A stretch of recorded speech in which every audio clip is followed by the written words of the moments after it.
Hello, everyone. Welcome back to another exciting episode of the STEM Heroes podcast. Today on Season 1, Episode 5, I get the chance to talk to Thomas Gabel.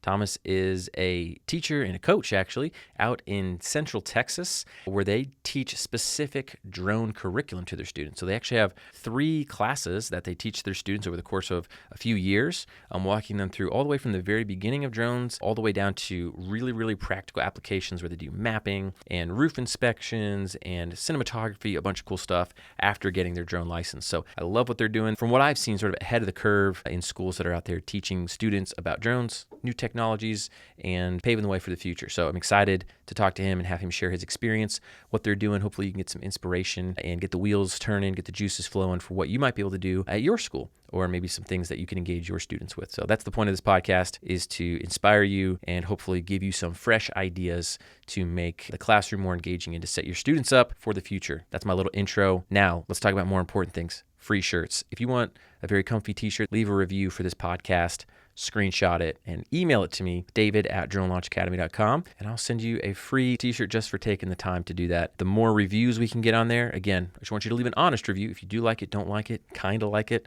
whatever your honest review is, leave it on there. That way, more people can know if this podcast makes sense for them to listen to or if this would be a waste of their time. So it helps other people know what to expect. Let's get into the podcast with Thomas. All right. Thanks for joining another episode of the STEM Heroes podcast. Today I'm here with Thomas Gabel out in Texas. Thomas, thanks for coming on the podcast to talk to me. Yeah, absolutely. Thanks for having me on. It's a great pleasure. So it sounds like you guys are doing some pretty sweet stuff with drones. But first, let's get a little bit of info about you. Just tell us a little bit about yourself and how you came to be where you're at now. Sure. I'm in my 6th year of teaching. I coach as well. I've coached football up until this year and track. Now I'm just coaching track, trying to slow it down a little bit. But up until this year or this past year, I've taught social studies of some sort. So I've taught world history, world geography, government, and I had this opportunity arise. Our school district offered this program. It was a newer program to us at the time, as it was in its 2nd year. I kind of caught wind of it, and I approached some of my assistant principals. I was like, hey, you guys would be willing to have me. I think this would be a great opportunity. I'm very interested in it. And aviation is something I've always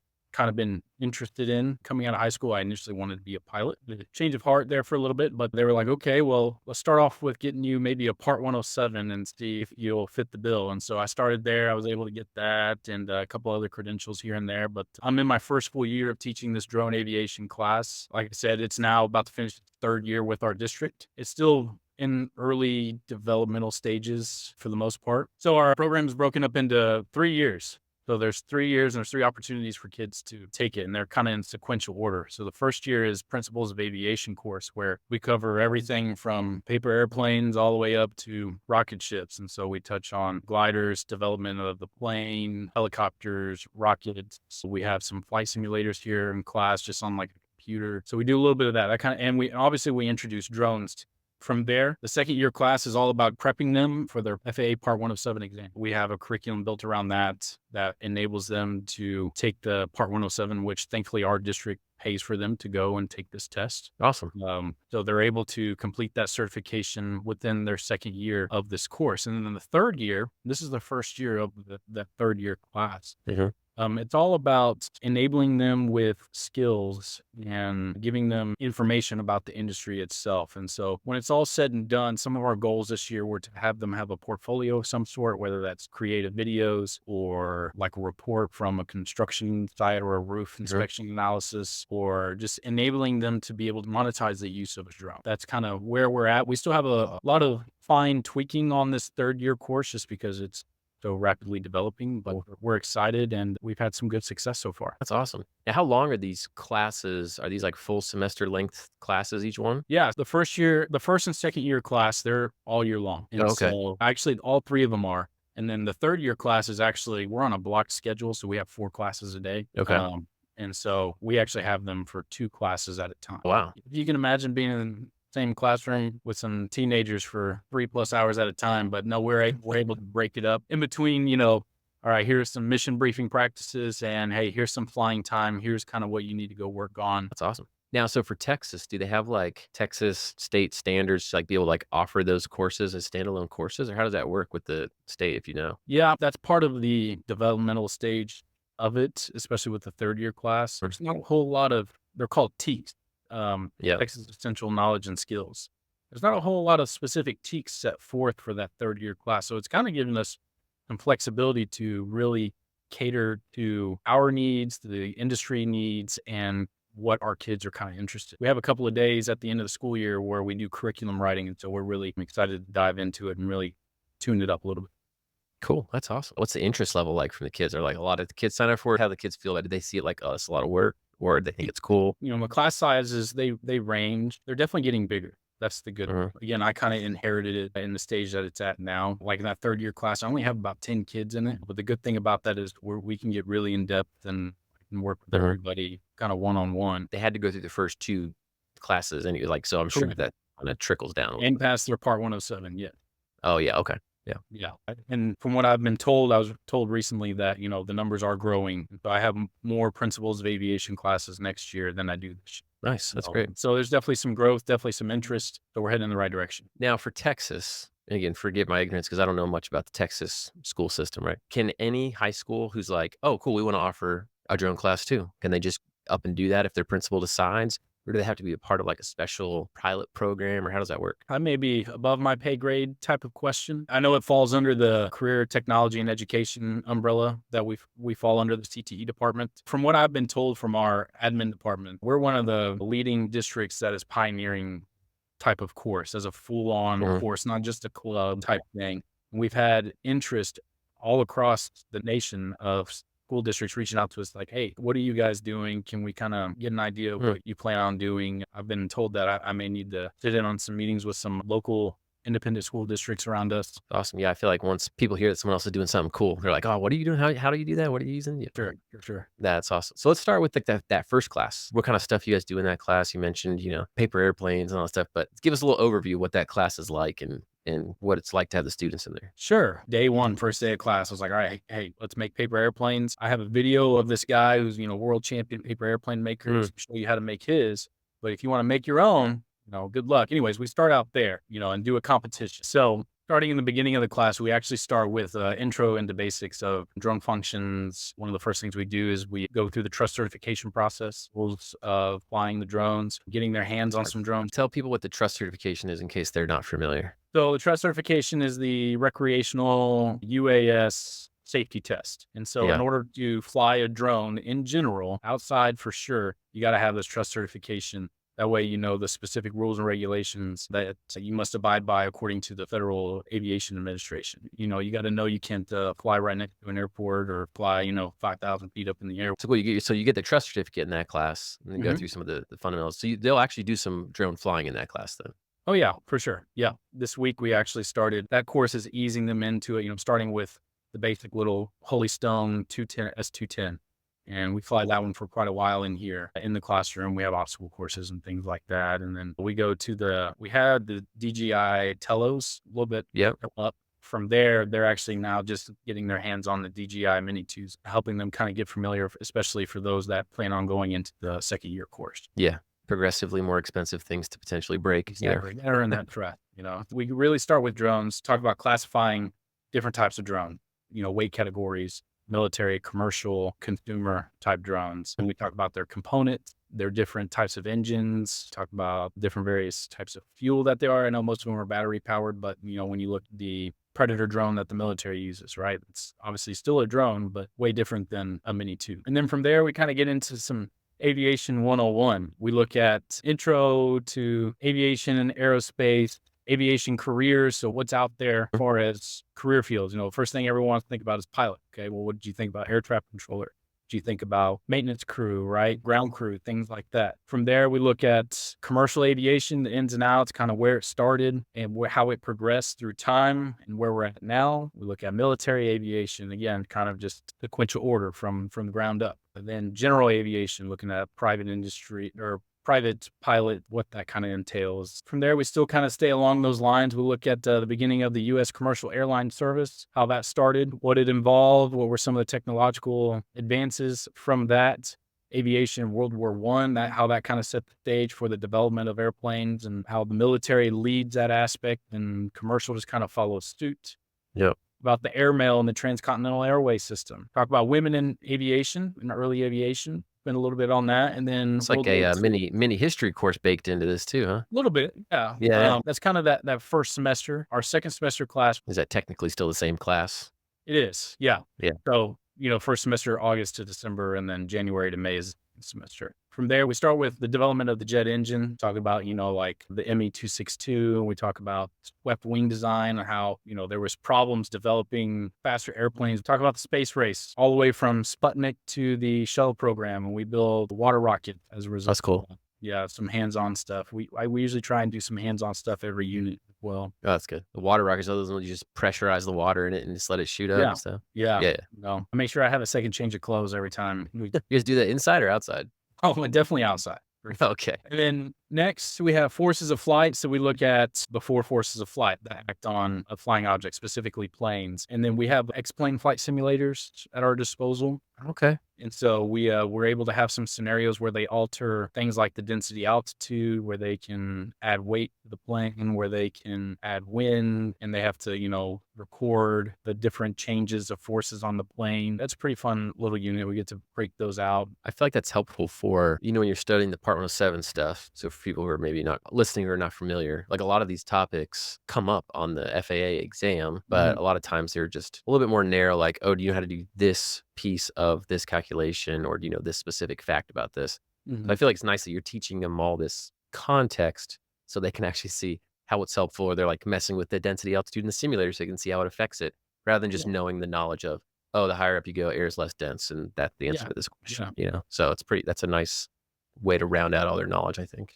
For sure. Absolutely. And so we spend a good chunk of time with some flight simulator stuff. And then we talk about what's new in aviation and aerospace. Look at modern design of aircraft, things like glass cockpit, fly-by-wires, composite structures, what all that entails. And then from there, that's kind of where we're at right now. And we're able to move on to the DGI Mini 2. So we go through proper checklists for that, looking at UAV forecast and air control. And we have a specific checklist that they have to fill out before they go out and fly. Nice. That's kind of what is necessary for the second year. That way we can kind of roll into it and get moving with it. Nice.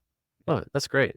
That's a good foundation. So did you guys develop all of this curriculum on your own, or did you go like buy something that was on the market? It was influenced by something on the market. Yeah. Oh, got you. And I was curious, do you teach all the Part 107 prep stuff over the next year? Do you teach like your own Part 107 prep stuff to the students like in class and go through all this stuff with them? Yeah. So we had purchased a program for that as well. And at the time it was all just video recordings. And so I took the video recordings and made it myself because I didn't want someone else to teach for me. Yeah. I was able to put that stuff together for the most part, watching those videos, making sure I have exactly what I need. That way I could teach it to them, help them understand better than someone that's just watching video. Because you're a kid that's sitting in class and you're just watching some videos and you're like, what do I spend, 4 to 6 months out of the school year learning about this when I could have done it home? Right. That's cool. I'm sure it's like nice to be interactive with the students and walking them through that. Do you find that the high schoolers pass the Part 107 at a pretty good rate, or is it a little, because I know at 16 is the earliest you can get that license. So do you find that when they're at that age level that they're able to do it pretty successfully, or you have some challenges? Right now I have close to an 88% passing level. Okay, sweet. I know that's pretty standard for the other 1, 2, 3 campuses in our district that teach this class. Okay, nice. That's great. So, yeah, and the good thing is we can kind of help control when they sign up for their tests. It's like, hey, you haven't been doing so great on these practice tests. Let's maybe hit some of these other subjects again, and let's get your average on these practice tests up a little bit higher before we both feel confident that you can go and pass this test when the time comes. Yeah. Makes sense. Do they care about it? Like, are they excited when they pass, or are they just kind of like, yeah, whatever? A little bit of both. A little bit of both. Yeah, a little bit of both. Unfortunately, I have one, and I know some of the other teachers around here have 1 or 2 kids that they quickly figure out that it's not for them, and they kind of space out. And we try and do our best to keep get them along, but at the end of the day, if it's something that they want, there for them, and we're doing everything we can to enable them to have all the tools in their toolbox. It's hard to get I would think it's hard to get a more interesting class, especially in like high school, than something like drones. You know what I mean?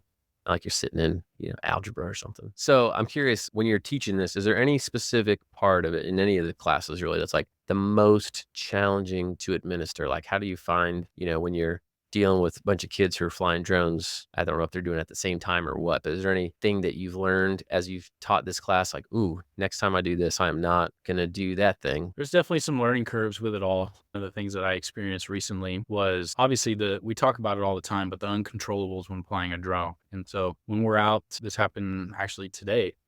We were out there kind of our grass practice field, hopefully away from everybody. There was a PE class out there, and next thing I know, I see a tennis ball fly pretty close to Oh, the drone.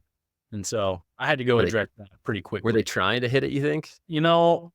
I didn't accuse them in that way, but I let them know, hey, we're out here flying with you guys. We're well away from everybody, but that doesn't need to happen. And I told the PE teacher, and we were all on the same page. And whether the kid intentionally meant to do it or not, who knows? But it's best that maybe we're all educated in what's going on. Yeah, I can see that happening. Oh, watch this, Yeah. guys. That's funny. But generally, how many kids do you think you have flying at the same time? Do you just do one at a time, or do you let multiple? Usually, depending on the class size, I usually go anywhere from no more than about 5 or 6 drones out at a time. We're well spaced out. We do have that luxury where I'm at, and usually between 3 to 4 people per group. Okay. They got to understand a certain amount of time per person and, pass it along. That way everybody gets an experience. But when it comes down to my third year class where I only have 10 kids, they all partner up. They get to fly as much as they want, depending on what we're doing that day. So let's talk about the third year class for a little bit. I remember you, at least when you had written in some stuff about opportunities set up for those students to do like internships and stuff. So let's tell me a little bit about that third year class. What are kind of some of the projects they're working on and kind of opportunities does that give them? Sure.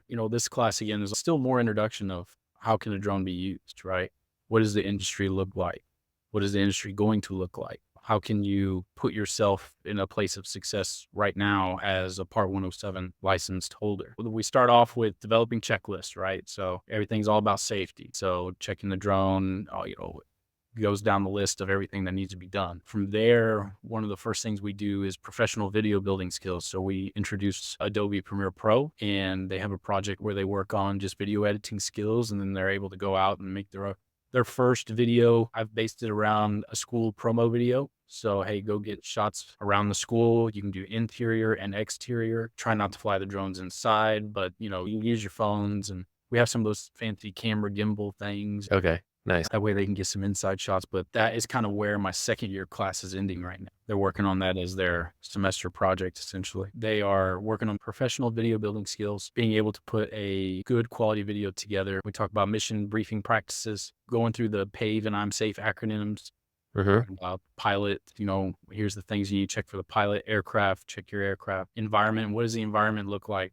External pressures, what are some external pressures you may face that are out of your control that you need to be prepared for? And then I'm safe. I'm not going to remember it all, but it's illness, suffocation, stress, attitude, making sure that they understand all that.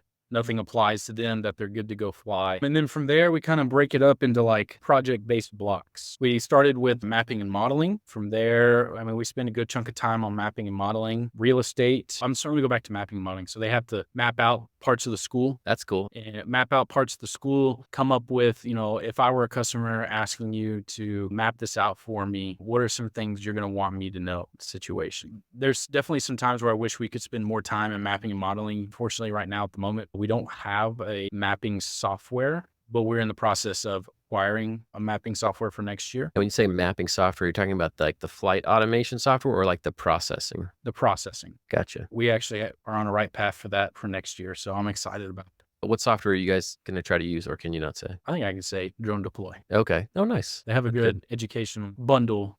Yeah. It doesn't break the bank. Yeah. I don't know if you know about some other, Drone Deploy is a nicer one, but there's some other ones that are much more affordable, like Birdie, Maps Made Easy, some of those, the pay-as-you-go ones that are good for practice. And we spent that, and that was one thing they spent was, okay, hey, look up some mapping and modeling softwares. What do you suggest outside of something like Drone Deploy and Pix4D? Because those are obviously the two given ones. They actually gave a presentation on that one day, on what they found. Oh, the students did? Yep. Yeah. Oh, nice. That's good. Yeah. Hey, here's what I want you to do. I want you to go find what you think is best for us. And so we found some things here and there to kind of keep us satisfied for the time being. But sure. Get some Drone Deploy is pretty good product, and it's Yeah, pretty it's great. simple to use, and it's cloud based. We don't have to have a supercomputer in here to process the images. But anyways, I'm looking to expand on that this coming year. That's for sure. We have real estate. They had to take a drone home and create a real estate video selling their house. That's great. It's like a nice all around like package for students, like getting a little exposure to everything. Yeah, and I told them, I said, hey, if you can maybe find a house in your neighborhood for sale and take a look up on the listing, if they don't have any pictures, maybe reach out to that real estate agent or the homeowner and ask if you can do it for them for free. And I had one kid, he had success with that. He was able Nice. to do that. I'm not sure if the real estate agent used it or not, but they got that experience of, communication Right. Yeah. and planning, something maybe outside of their comfort zone, which is great. Yeah. Honestly, just the skill of talking to strangers and not, sounding not like a nervous wreck and, even letting somebody do something for free. You still have to, it's kind of like, got to make a deal with them. So For sure. They did that. They put those videos together. Turned out pretty good for the most part. Next, we went into a search and rescue block. And so we have advisory board meetings that we have to meet with 3 times a year. So yeah. those are industry partners in our area that we meet with on what can we do to make sure that this program is going to have them industry ready by the time they're done with it. Our chief of police for our district is actually in on that. And he said, we're looking at getting drones for the district for search and rescue purposes. And because he said previously where he was at, students would go missing, and where he was actually in Florida before. But he said with all the canals, he said they had issues where kids would fall into the canals. And oh gosh. yeah, I know that's a little morbid, but anyways, the intention of the use of drones on campus is great. We did a search and rescue mission, basically. Long story short, all of the mission outlinings and briefing practices done ahead of time had 10 minutes for one of our students to go and get lost on campus. You have a pretty big campus. It sounds we're almost 4,000 kids big. We're a pretty big campus. Oh, wow. Yeah, that's big. We're one of the bigger Central Texas school districts. And so 10 minutes may not get you very far on our campus, but we had the scenario that, hey, the elementary school down the street is visiting, little Timmy branched off from his group and we can't find him. So here's his description. He's been gone for 10 minutes. They had to kind of have a pre-planned flight. Okay, here's where we want to look first. Here's where we want to look second. Here's how we're kind of going with our operation. They had to try and find him. And I had about a 50% success rate finding our individuals. And then we talked about what worked well, what did not work well, what change, some mission debrief, some debrief practicing. When they were unable to find him, what was typically the thing that went wrong, or why were they unable to find him? Was a person just really good at hiding, or was it more of like a operator maybe needed improvement? Definitely some operator improvement. Some stress got to some of us, that's for sure. Stress. Yeah. And, I gave them 10 minutes to find them as well. So they were under. Were they like freaking out or something? Yeah. Yeah. One was, we talked about that, but also some of them just, they operated maybe a little too fast and overlooked. And and they thought by 10 minutes, they were halfway to San Antonio, but when in reality, they're actually right around the corner from us, just hiding right underneath our noses. So I didn't tell them they could hide. They just had to walk around at a slow, casual pace. Oh, gotcha. Okay. Yeah. Or like getting under like something covered up. Or yeah, exactly. Exactly. We had to keep it somewhat a level playing field. We tried that at an elementary school one time. We were doing like a little like drone demo day thing for them. We had one kid, but we put him in like a neon vest with a teacher. I'm not going to go send like a first grader off by himself with a teacher. And it wasn't a very big school, but they went somewhere. We had 2 drones, and it was like a race to see who could find them first. Oh, cool. That was intense too. Yeah. I was worried that those kids were going to smash the drones into each other, but oh no, luckily nothing happened. But yeah, it's fun. They got into it. That's awesome. Yeah. So the students are learning these kind of real world skills to, tie back to all these things. Well, I guess, I was going to ask more about the internship stuff, but it sounds like you're actually having them go out and do practicing that stuff anyways, with like talking to the police department guys and doing some of the real estate outreach stuff that they might do if they had their own business. So I think it's great. So is there any like requirement for that 3rd year class? Like, hey, you have to do these things to sort of successfully complete the class. Like the aim of the second one sounds like it's to get your Part 107 certificate. But for the third one, is there any sort of like capstone thing, or I guess, how do you grade them? We're finishing out the year with a portfolio. Okay. And so I told them from all the things that we've done this year, we did utility inspections. And so they actually went around, we had a big hailstorm here back in October. So they went and inspected all of the exterior light fixtures around campus. They wrote up a report on that. Hey, this is where it's located. This is what's wrong. Here's our recommendation. Cool. Same thing with roof inspections. I'll tip my hat to you guys at Drone Launch Academy. We followed your roof inspection course. Oh, nice. Yeah, I got a lot of good stuff from that. That helped quite a bit. And we kind of ended there with roof inspections. So they actually had to go back to their own house and inspect their own roofs. Nice. And maybe inspect a neighbor's roof because, like I said, in October we had a doozy here, and roofs were being replaced, like hotcakes around here. It was all over the place, and maybe some people who haven't been on the ball, like, as a reminder, like, hey, we should probably get our roof done. So Yeah. our chief of police here for our district was saying, hey, I want to be able to incorporate drones into our police department. I want to be able to get kids involved. And so he and I were able to collaborate along with one of our TTE administrators, able to collaborate about what they were looking for, a hiring process for these students. And throughout the summer, what it is, it's a 4-week internship for 4 hours out of the day. They'll report to our police department headquarters. It's actually here on our campus, and they'll start to look at campus security measures. I believe they're actually in on our whole drone deploy concept about creating up-to-date map readily available whenever we want them, because it's all about campus security. Yeah, that'd be nice for them, honestly, just to have in general. Yeah. Yeah. Because they have maps, and I was like, well, who did this? It's like, oh, well, this company. I was like, well, here's one of the benefits. You need a new one right here, right now. We can get that done within the day. He's like, Yeah. that's a pretty good idea. And the good thing is about that, that actually drew some kids. Like, I have some ROTC kids who have a strong interest in that, and this will help with mission planning and like some command post operations. Anyways, not just drones and not just police, but a little good mixture of both. That's been a great opportunity for these kids. I had 2 kids from our campus that got accepted into it, and then one, long story short, 5 out of all of the 4 high schools in our district had kids that were accepted into it over the summer. Cool. That's a good practice too, like having a sort of apply and get into something. And They had a questionnaire that they had to fill out first, and then a panel interview with all the drone teachers. And from there, we had made our recommendation to the chief of police. That's very cool. for sure. Yeah, that's awesome for a high school student. I feel like I didn't have any of that stuff. Yeah, for sure. Pretty cool.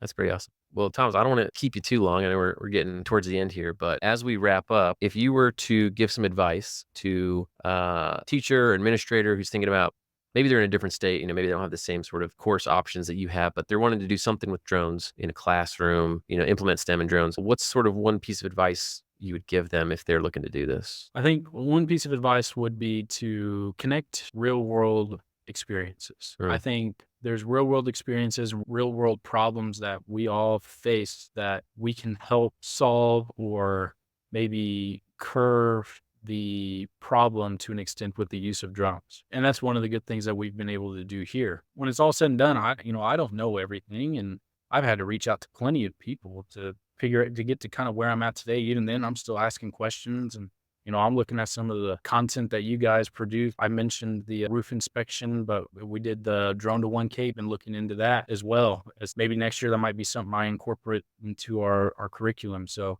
definitely ask questions, reach out to people if you don't know.